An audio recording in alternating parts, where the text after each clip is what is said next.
그러므로라고 하면서 시작하셨을까요? 마태복음 7장 12절의 시작 부분인 그러므로는 무엇을 나타내는 접속부사일까요? 라는 질문이죠. 자, 그것을 알기 위해서 마태복음 5장 17절에 어떻게 기록이 되어 있나 그걸 찾아보면 돼요. 마태복음 5장 17절에 보면 내가 율법이나 선지자를 폐하려 온 줄로 생각하지 말라라고 시작을 합니다. 그리고 쭉 예수님이 설교를 하시고 마태복음 7장 12절에서 이것이 율법과 선지자니라라고 끝을 맺는데, 그래서 마태복음 5장 17절과 마태복음 7장 12절이 바로 시작과 끝이라는 걸 알 수 있죠. 내가 선지자나 율법을 폐하러 온 줄로 생각하지 말라. 그리고 마태복음 7장 12절에서 이것이 율법과 선지자니라 이렇게 결론을 냈습니다. 그러므로 예수님께서 대인관계에 필요한 많은 말씀들을 제자들에게 들려주시고 마지막 결론으로, 산상순의 결론으로 뭘 말씀하신 것이냐면은 마태복음 7장 12절을 말씀하신 것입니다. 그러므로 무엇이든지 남에게 대접을 받고자 하는 대로 너희도 남을 대접하라 라고 말씀을 하면서 결론을 맺었는데, 그러므로 마태복음 7장 12절은 뭐냐면 마태복음 5장 17절에서 마태복음 7장 12절까지 전체를 한 말씀으로 요약을 한 것입니다. 그래서 이 말을 다르게 표현하면 이와 같이 내가 너희에게 가르쳤으므로 이런 뜻입니다. 이와 같이 내가 너희에게 가르쳤으므로 무엇이든지 남에게 대접을 받고자 하는 대로 너희도 남을 대접하라 이런 말씀이죠. 그래서 WBC 워드 비브리칼 코멘터리를 쓴 마태복음 주석을 쓴 해거너는 이렇게 말했습니다. 산상수원 전체의 요약이 바로 마태복음 7장 12절이다 라고 말씀하고 있습니다. 12절의 한금률은 산상수훈 전체의 요약일 뿐만 아니라 또한 구약성경 전체의 요약이라는 것을 우리가 알 수 있는데, 왜냐하면 12절 후반부에서 이것이 율법이요 선지자니라 이렇게 말씀했는데, 율법과 선지자는 뭘 나타내냐면 구약성경을 나타내는 말씀입니다. 그러므로 이 7장 12절 이 한금률은 산상수훈의 요약이고 구약성경 전체의 요약이다라고 여러분들이 기억하시면 됩니다. 그런데 흥미로운 것은 마태복음 22장 37절 40절에서 또 한 번 이것이 율법과 선지자들의 대강령이라고 예수님께서 강조하는 내용이 나오는데, 이 말씀을 한번 읽어보겠습니다. 한번 다 같이 읽어봐 주세요. 시작. 예수께서 가라사대 내 마음을 다하고 목숨을 다하고 뜻을 다하여 주 너희 하나님을 사랑하라 하셨으니 이것이 크고 첫째되는 계명이요 39절 둘째는 그와 같으니 내 이웃을 내 몸과 같이 사랑하라 하셨으니 이 두 계명이 온 율법과 선지자의 강령이니라. 자, 40절에 보면 이 두 계명, 하나님을 사랑하고 이웃을 사랑하는 것이 온 율법과 선지자의 강령, 강령은 요약이라는 뜻입니다. 썸머리입니다. 썸머리. 썸업 하는 게 바로 강령입니다.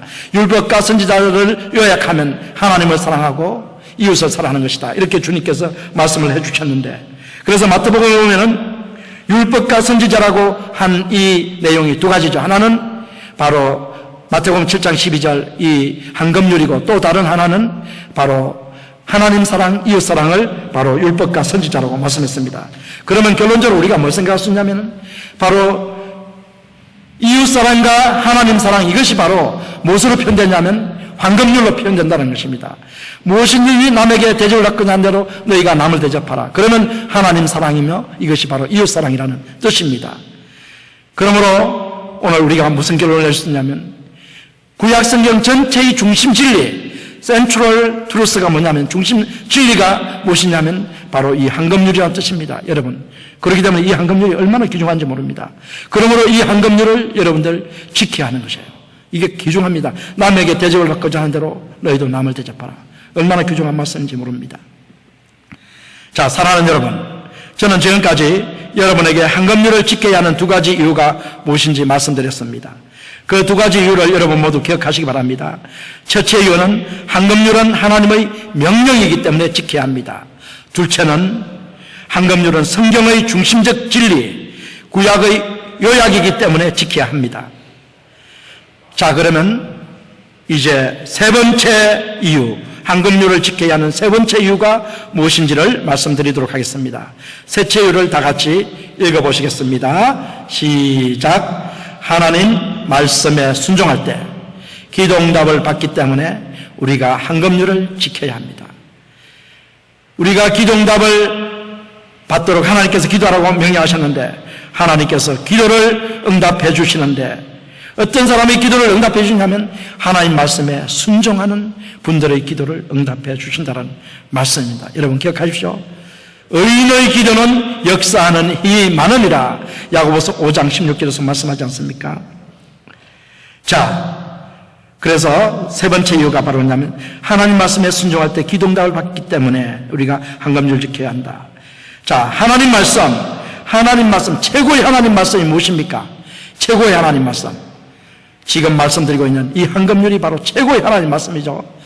구약 성경의 요약이라겠죠. 한 문장으로 요약한 것이 바로 이 마태복음 7장 12절 말씀입니다. 그렇기 때문에 이게 최고의 진리고 최고의 말씀이기 때문에 이것을 어기면 주님 말씀 전체를 어기게 되는 것입니다. 그러므로 이 말씀을 지키는 게 얼마나 중요한 것인가는 우리가 알 수 있는데, 자, 그런데 먼저 우리가 생각해 봐야 될 것은 하나님은 죄악을 반복적으로 습관적으로 행하는 자의 기도를 듣지 않으신다는 사실을 여러분 기억하셔야 합니다.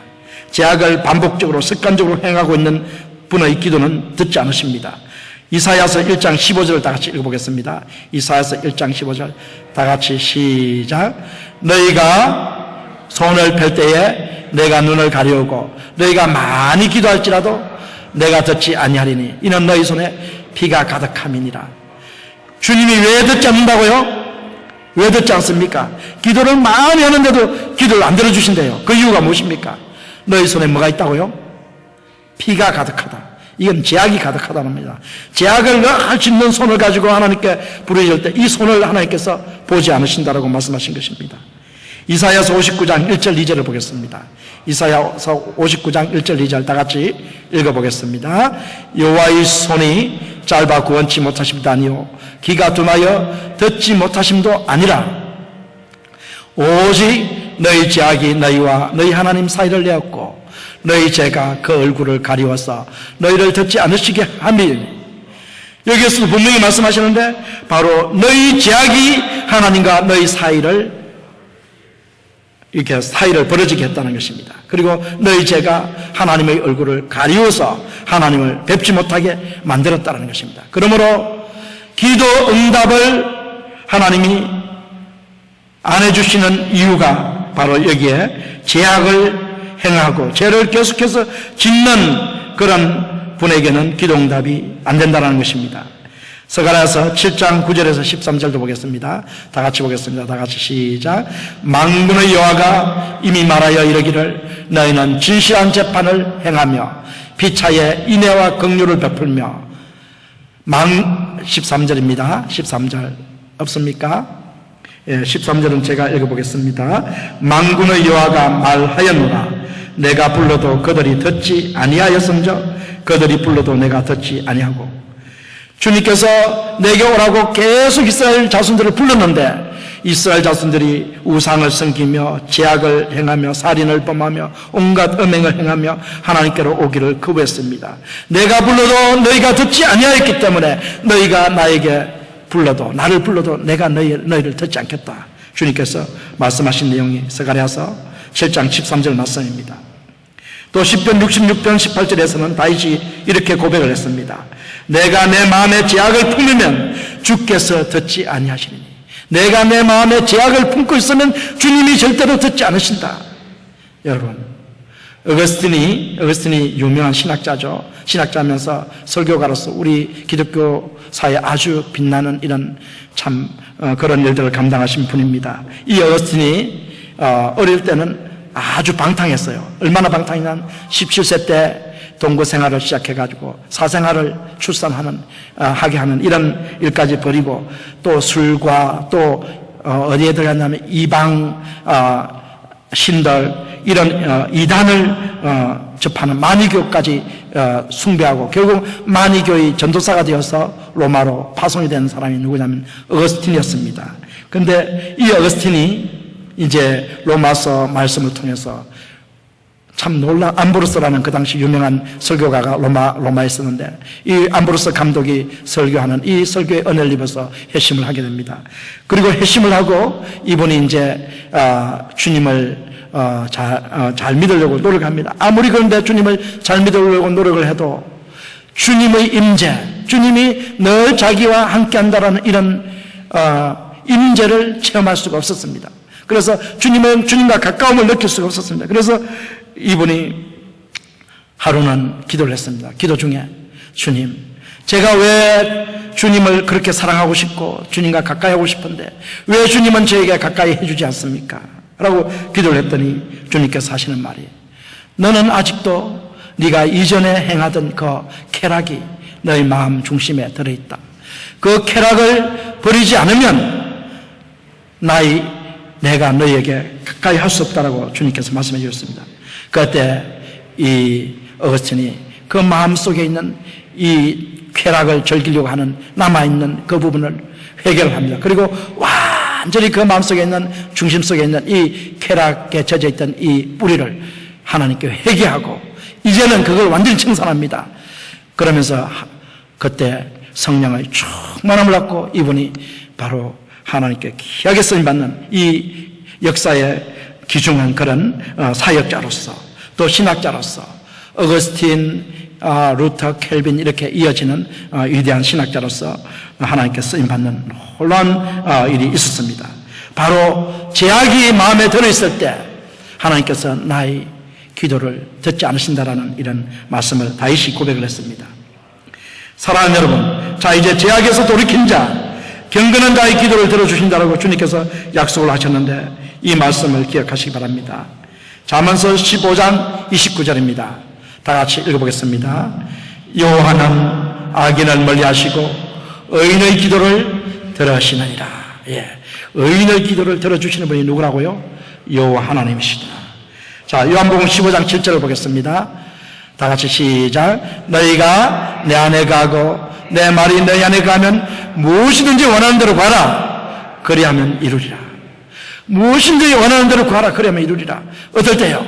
너희가 내 안에 가고 예수님 안에 가고 예수님 말씀이 내 안에 있을 때, 예수님 말씀이 내 안에 있다는 것은 예수님 말씀에 순종하며 예수님과 늘 동행하며 사는 이런 아름다운 삶을 누리고 있다는 것입니다. 그래서 요한이 이와 같이 주님과 동행하는 삶을 살았습니다. 그렇기 때문에 요한복음에 보면, 요한복음 1장 18절에 보면 예수님이 하나님 품 안에 가신 하나님이시다라고 이렇게 요한복음 1장 18절에 기록을 하고, 요한복음 13장 23절에 보면 사도 요한이 예수님 품에 기대어 있으면서 주님의 사랑하는 자라는 이런 칭호를 얻게 되는 걸 볼 수 있습니다. 그리고 요한복음 21장 마지막 부분에 보면 주님의 품에 기대어 있던 주의 사랑하시는 자, 이렇게 또 다시 한번 나오는데, 이건 뭘 말씀하냐면 바로 요한복음 15장 7절의 기록처럼 예수님 안에 늘 거하면서 예수님 말씀 안에 살고 있었던 분이 누구였냐면 사도 요한이었다는 것입니다. 그 요한이 간증하기를 너희가 내 안에 가고 내 말이 너희 안에 가면 무엇이든지 원하는 대로 가라. 그리하면 이루리라. 바로 주님 말씀에 순종하는 의인의 기도는 주님께서 들어주신다는 이런 말씀입니다. 요한일서 3장 22절 다 같이 읽어보겠습니다. 다 같이 시작. 무엇이든지 구하는 바를 그에게 받나니 이는 우리가 그의 계명을 지키고 그의 앞에서 기뻐하시는 것을 행함이라. 무엇이든지 구하는 바를 누구에게 받는다고요? 주님께 받는다. 왜? 우리가 주님의 계명을 지키고 그 앞에서 기뻐하는 것을 행하고 있기 때문에 우리는 주님께 기도할 때 주님은 우리의 기도를 응답해 주신다는 이런 말씀입니다. 바로 의인의 기도는 역사하는 힘이 많다라는 사실을 성경이 분명히 말씀하십니다. 사랑하는 여러분, 성경의 중심 진리인 황금률을 지킬 때, 하나님의 중심 진리에 순종할 때 하나님께서 여러분의 기도를 기쁘게 들어주신다는 사실을 여러분 모두 기억하시기 바랍니다. 그러므로 우리는 황금률을 지켜야 합니다. 사랑하는 여러분, 저는 지금까지 황금률을 지켜야 하는 셋째 이유에 대해서 말씀을 들었는데, 셋째 이유는 하나님 말씀에 순종하는 분의 기도를 하나님께서 들어주시기 때문에 황금률을 지켜야 한다는 사실을 말씀드렸습니다. 자, 그러면 이제 황금률을 지켜야 하는 넷째 이유가 무엇인지 넷째 이유를 말씀드리겠습니다. 자, 황금률을 지켜야 하는 내체 이유를 다 같이 읽어보겠습니다. 다 같이 시작. 황금률은 공의와 평등의 법이기 때문에 황금률을 지켜야 합니다. 황금률이 뭐라고요?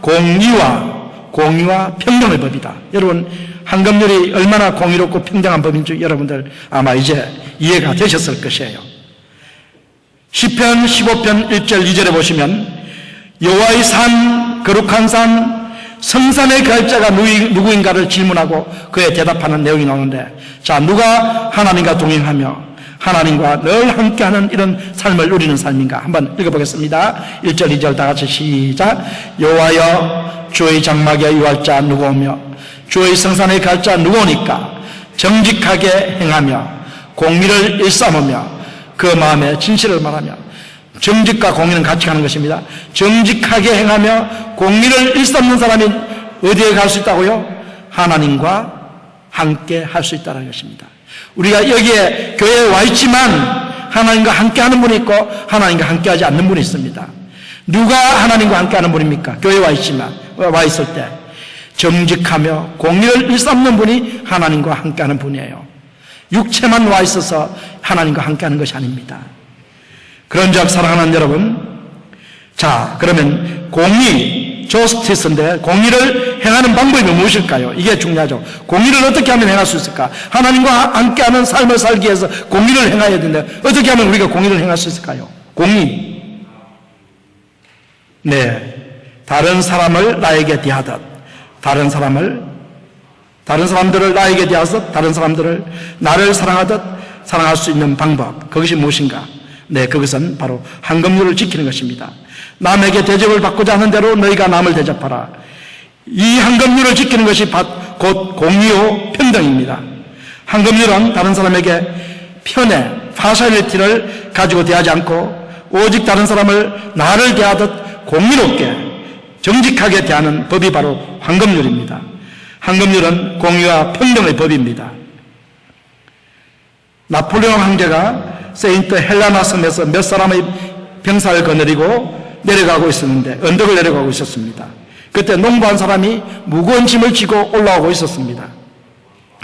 그런데 이 농부가 황제를 보고도 귀를 비킬 줄을 몰랐습니다. 병사들이 화가 나서 그를 꾸짖습니다. 그때 나폴레옹 황제가 병사들을 만류하면서 이렇게 말합니다. 그대들은 저 농부의 입장에서 한번 생각해 보았는가? 저 농부 입장에서 한번 생각해 보았는가? 입장에 서 보았는가? 이런 말이죠. 사랑하는 여러분, 황금률은 다른 사람의 입장에 서가지고 생각을 해보는 것입니다. 다른 사람의 입장에 서서 생각해 보는 것. 여러분, 언더스탠드라는 단어가, 두 개의 단어가 합성된 단어인데, 언더스탠드가 뭐와 무엇입니까? 언더하고 스탠더죠. 언더하고 스탠더. 언더는 어딥니까? 아래죠. 스탠더는 서다느냐? 아래 서는 것입니다. 이해하기 위해서는, 다른 사람을 이해하기 위해서는 내가 그 사람의 아래에 서 있을 때 이해할 수 있다는 것입니다. 여러분, 다른 사람의 이해에 있으면 절대 다른 사람을 이해할 수 없습니다.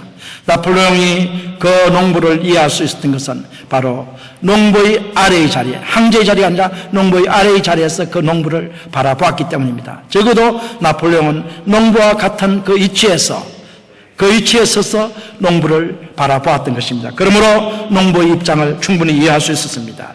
그러나 병사들은 이해하지 못한 이유가 무엇입니까?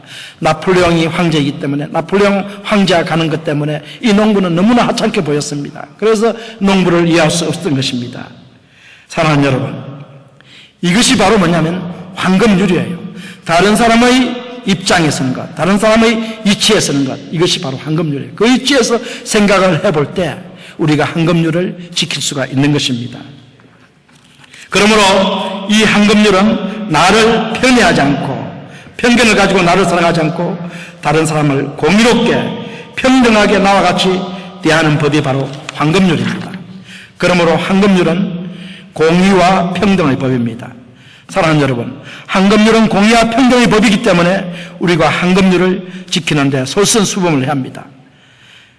사랑하는 여러분, 지금까지 황금률을 지켜야 하는 4가지 이유를 제가 말씀을 드렸는데 이제 5번째 이유를 말씀드리겠습니다. 다 같이 한번 다섯 번째 이유를 읽어보시겠습니다. 다 같이 시작.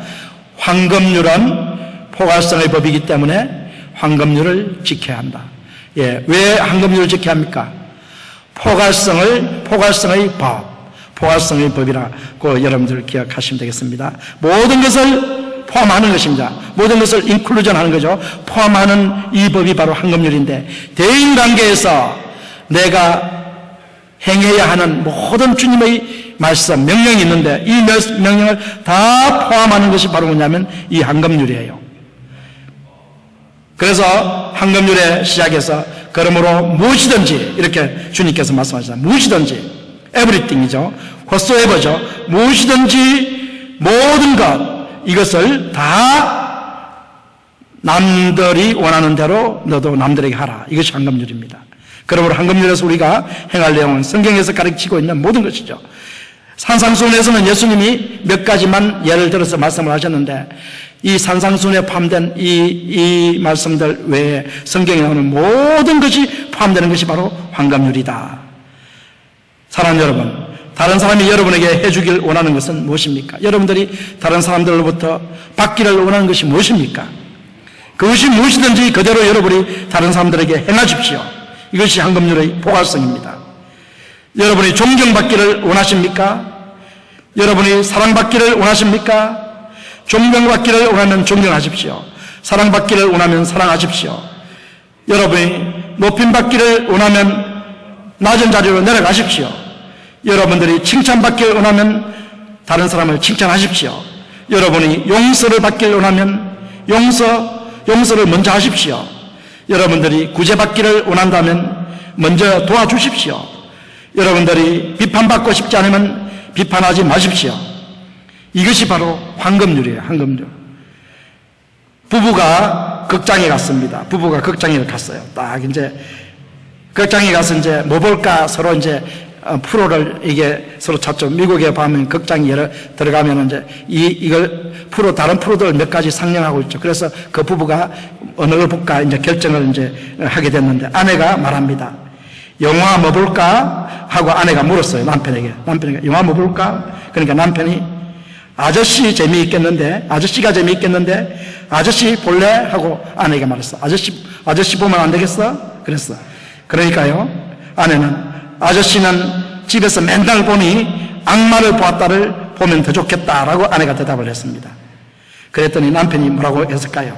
남편이 악마는 맨날 집에서 보니까 다른 것 보자 이렇게 말을 했다는 거죠. 여러분 웃지 않는 거니까 이해가 좀 잘 안 되셨나 봐요.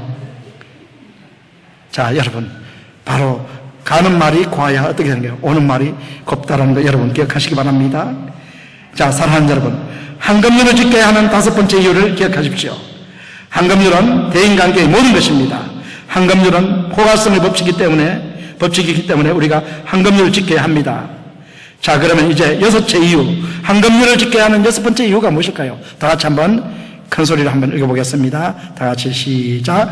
황금률은 빛과 소금의 법이기 때문에 황금률을 지켜야 합니다. 황금률이 뭐라고요? 빛과 소금의 법이다. 마태복음 5장 16절을 다 같이 읽어보시겠습니다. 마태복음 5장 16절 다 같이 시작.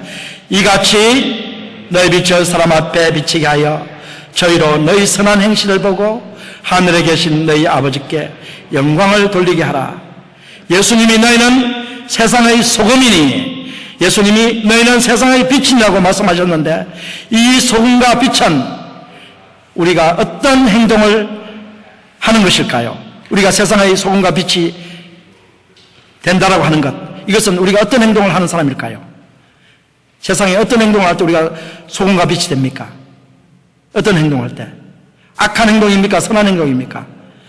선한 행동, 우리 말로 하면 착한 행동, 세상의 사람들에게, 형제자매들에게 착한 행동을 하게 되면 이것이 바로 빛과 소금이 된다라고 지금 주님께서 말씀을 하고 있습니다. 그러면 우리가 형제자매들에게 선한 행동을 할 수 있는 방법이 무엇일까요? 선한 행동을 할 수 있는 방법, 쉬울까요? 어려울까요? 형제자매들에게 선하게 대할 수 있는 방법, 그것은 바로 황금률을 지키면 돼요. 무엇이든지 남이 여러분에게 해주길 원하는 것이 있다면 그대로 남에게 행하십시오.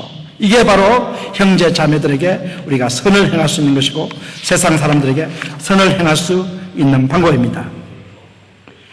사랑하는 여러분, 예수님의 이 말씀대로 황금률을 지키고 세상 모든 사람들이 산다면 이 세상에서 악은 완전히 사라질 것입니다. 그러므로 황금률은 천상의 법입니다. 특히 여러분 잘 들어보십시오. 교회의 모든 성도님들이 이 말씀대로 산다면, 황금률대로 산다면 교회는 세상의 빛과 소금이 될 것입니다. 교회 안에 모든 분쟁은 다 사라질 것입니다. 미움이 사라질 것입니다. 왜냐하면 모든 사람은 다른 사람들이 자기를 사랑해 주기를 원하지 미워하기를 원하지 않기 때문입니다. 시기가 사라질 것입니다. 왜냐하면 모든 사람은 남이 자신을 시기하는 것을 참을 수 없기 때문입니다. 모든 비판이 사라질 것입니다. 왜냐하면 모든 분들이 비판 대신 칭찬을 받고 싶어하기 때문입니다. 그러므로 주님의 절대적인 명령 황금률을 지키는 우리 모두가 그것을 지킨다면 우리 교회 안에 오직 사랑만이 가득 찰 것입니다. 여러분, 우리 교회가 사랑으로 가득 차기를 원하십니까? 예, 다시 한번 물어보겠습니다. 우리 교회가 사랑으로 가득 차기를 원하십니까? 그러면 뭘 지켜야 돼요? 뭘 지켜야 됩니까? 황금률을 지키면 되겠죠? 맞습니까? 안 맞습니까? 황금률을 지키면 맞아요. 되는 거예요, 황금률. 자, 그러면은 우리 교회가 세상을 비추는 등대가 될 것이며 우리 교회는 세상의 빛과 소금이 될 것입니다. 사랑하는 여러분, 황금률을 지켜야 할 이유 6번째를 말씀드렸는데 이제는 황금률을 지켜야 할 7번째 이유를 보겠습니다. 7번째 다 같이 읽어보겠습니다. 시작. 황금률은 윤리와 도덕을 넘어선 영적 법이기 때문에 황금률을 지켜야 한다. 자, 예수님이 이 황금률을 말씀하시기 전에 그 이전의 사람들이 황금률과 비슷한 말씀을 했습니다. 대표적인 사람이 AD 20년경에 유대인 랍비 힐렐이 이렇게 말했습니다. 남이 당신에게 하기를 원치 않는 일을 당신도 남에게 하지 말라. 그것이 율법의 전부요 기타는 다 주석이니라. 이 힐렐이라는 사람이 유대인 랍비 학파에서 가말리엘과 양대 산맥을 이룹니다. 예수님 당시에 그 두 개의 학파가 있었는데 힐렐 학파, 가말리엘 학파가 있었는데 이 힐렐이 참 머리가 좋은 사람이었던 것 같아요. 왜 그런 얘기를 하냐면은 어떤 사람이 이방인이 찾아왔습니다. 이방인이 찾아와 힐렐한테 이 구약 성경 전체를 한마디로 나한테 요약해주면 나는 지금 유대인이 되겠다. 할례를 받고 유대인이 되겠다고 말했어요. 그때 이 힐렐이 잠깐만 기다리라 그래요. 그러고 생각을 하더니 바로 이 말을 한 거예요. 남이 당신에게 하기를 원치 않는 일을 당신도 남에게 하지 말라. 그것이 율법의 전부요 기타는 다 주석입니다. 이렇게 말했습니다. 그런데 가말리엘은 어떻게 말했냐면 가말리엘에게 먼저 찾아갔었는데 가말리엘은 대답할 가치가 없다고 생각하면서 아예 대답을 안 했는데 힐렐은 이와 같이 대답을 해줬습니다. 자, 이와 같이 또 말한 비슷한 말을 한 사람이 누구냐면 토비아라는 사람이 있는데 내가 미워하는 것은 남에게도 하지 말라. 또 에픽테레스는 당신이 원치 않는 고난을 다른 사람에게도 주지 말라라고 말했습니다. 공자도 황금률과 비슷한 말을 했는데 내가 하기 싫은 일은 남에게도 시키지 말라. 이렇게 했는데 이런 말씀들은 전부 다 뭐냐면 윤리와 도덕적 차원의 수준에서 가르치는 교훈들입니다.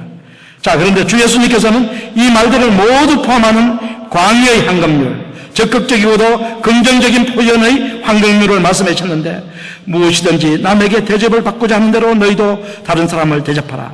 이것이 율법과 선지자니라.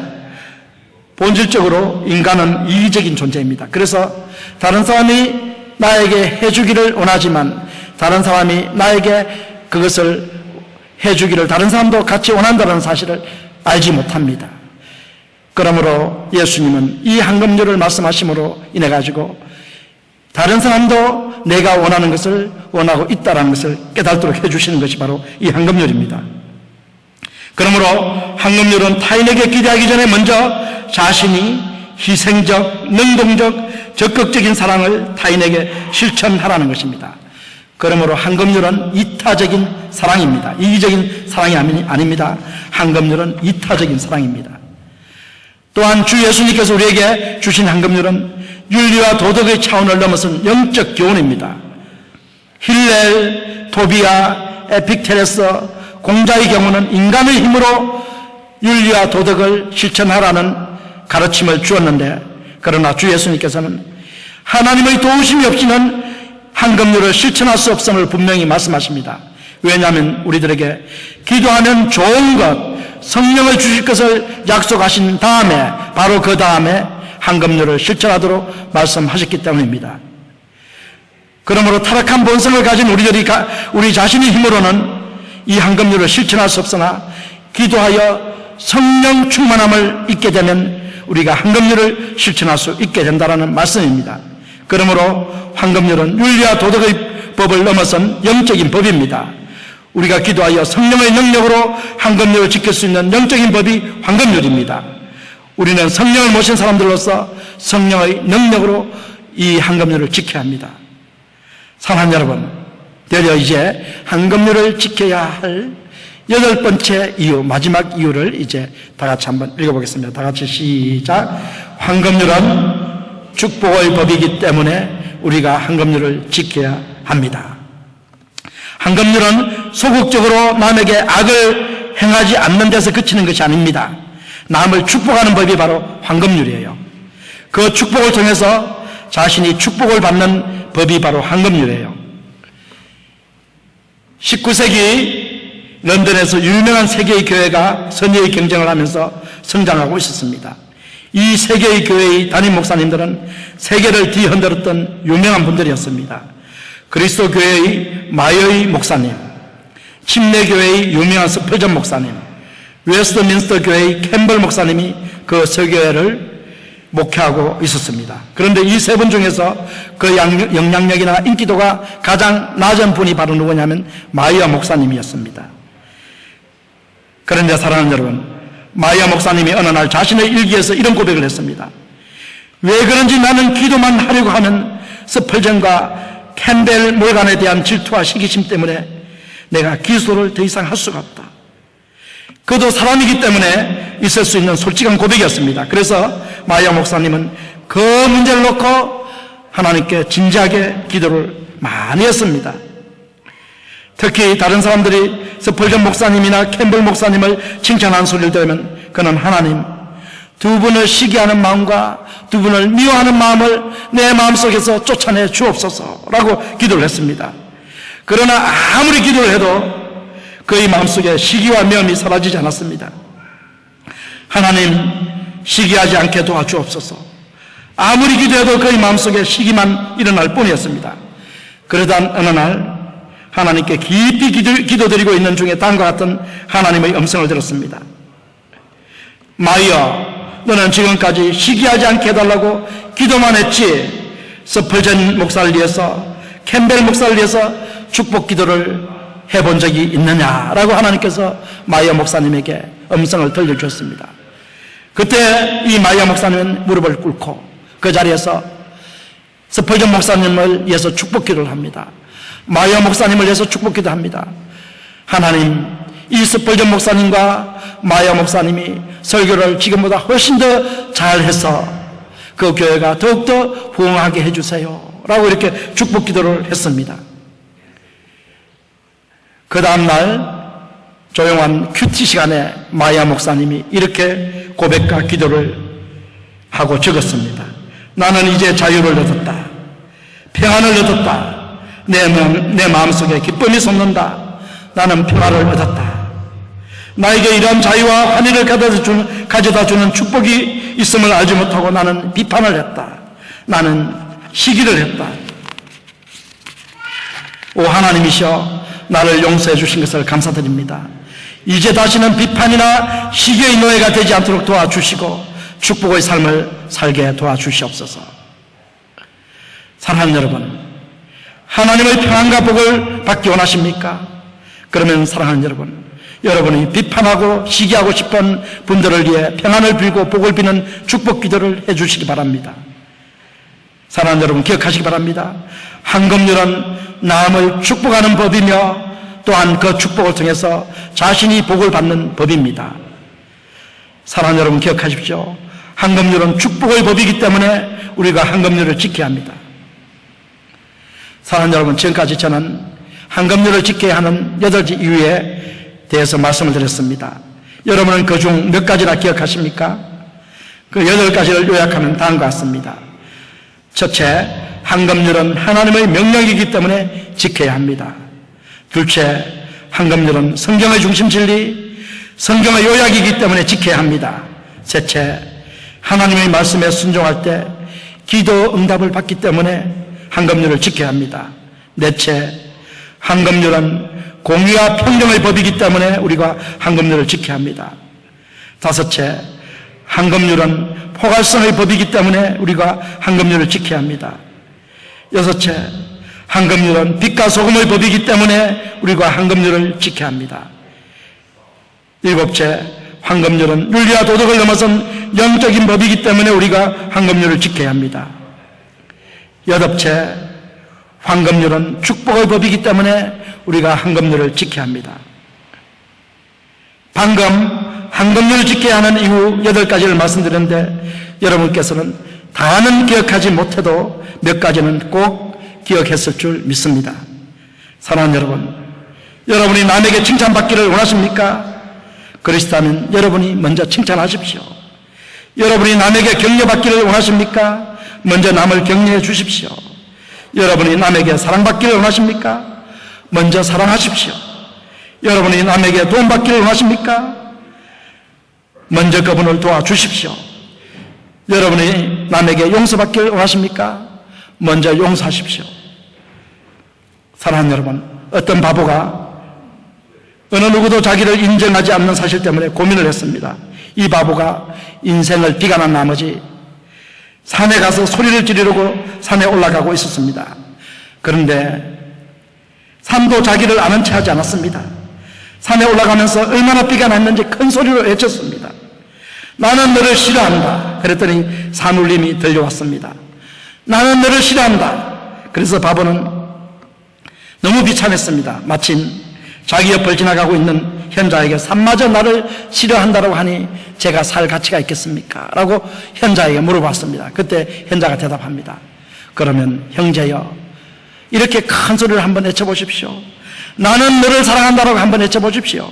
그래서 이 바보가 큰 소리로 현자의 말에 따라서 다시 소리를 질렀습니다.